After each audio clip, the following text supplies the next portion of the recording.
Welcome back. Where are your clothes made? Do you ever stop to even think about it? Earlier this week, a group of workers from Honduras and Haiti visited Rochester to speak out about conditions in factories owned by Gildan, which is a supplier of Adidas. But they also were talking about so much more. And here to talk about the sweat-free movement is Colin O'Malley, organizing director of Metro Justice. And that phrase, sweat-free, is something I'd never heard of before. I'd heard of sweatshops. Sure. And of course, that's what we're talking about. And the folks who visited from Haiti and Honduras talked about their conditions, their living conditions, all across New York State for a particular reason. Why New York State, and what is the effort here? So, you know, there's an effort through an organization called Sweat-Free Communities to ensure that the major amounts of purchasing that happen from, states and municipalities happen in a way that is, has basic ethical labor standards. New York State's taken a leadership role in the sweat-free purchasing consortium that organization's helped to establish. And we really want to applaud the state for doing something like that and for taking that step. But they've really, on another level, not taken the next really necessary step, which is to put together a code of conduct for the state. A code of conduct that says, these are the sort of basic behaviors of an employer that we expect if we're going to purchase goods from you.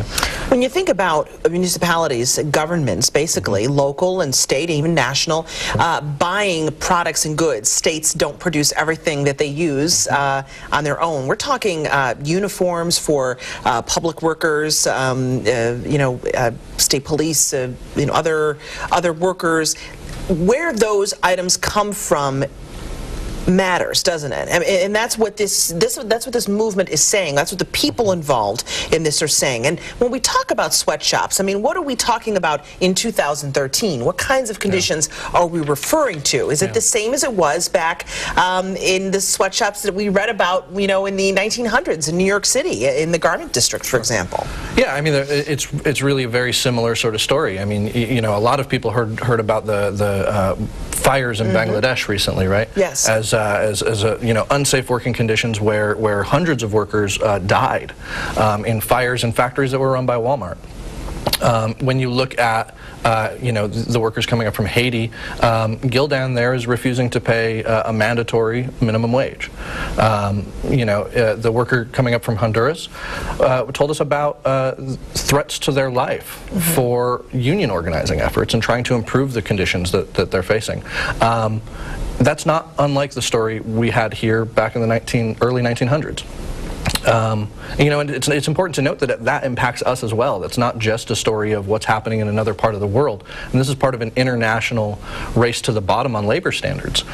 So we'll see pay scale and benefits and job security decline all over the world when anyone anywhere is allowed to work in these sort of conditions. Well, let me play devil's advocate. Some people might listen to this discussion and say, well, well, why don't we bring these jobs back to the United States? A lot of these jobs have been shipped overseas, and what if we had them here in the United States? We wouldn't have this problem then, would we? Or would we? Well, could we still have a sweatshop environment in the United States in 2013? We do still have sweatshop conditions in the United States in 2013. I mean, there are constantly uncovered factories in New York City and Los Angeles and San Francisco.